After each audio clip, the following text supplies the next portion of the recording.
আর 1947 সালের মধ্যে মুসলিম লীগ ভবিষ্যৎবাণী করে যাচ্ছে ভারতের 10টি রাজ্যে 10টি স্বাধীন পতাকা উত্তোলিত হবে। সুতরাং আমরা বাংলাদেশকে কেন্দ্র করে রাজনীতি করি নাই, আমাদের রাজনীতি সুদূর প্রসারিত।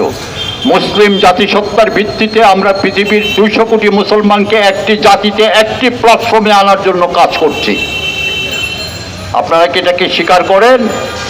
পৃথিবীর সকল মুসলমান যদি ঐক্যবদ্ধ হয় তাহলে আমেরিকা বলেন,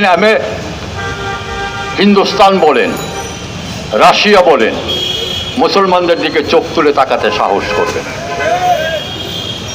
আমরা তো দেখেছি 1906 সাল থেকে 1947 সালের 14ই আগস্ট পর্যন্ত মুসলিম লীগ ভারতীয় কংগ্রেসের নেতাদের চোখে চোখ রেখে কথা বলেছে।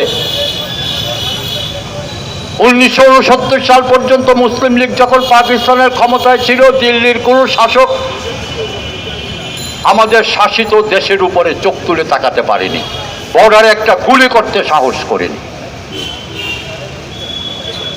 মুসলিম লীগ যদি ক্ষমতায় আসে, বাংলাদেশের জনগণ যদি তাদের পূর্বপুরুষের রাজনৈতিক দলকে পুনরায় নির্বাচিত করে বাংলাদেশের ক্ষমতায় অধিষ্ঠিত করে, তাহলে দিল্লির বাবুরা বুঝবে এই দেশের স্বাধীনতা ও সার্বভৌমত্ব কিভাবে রক্ষা হচ্ছে।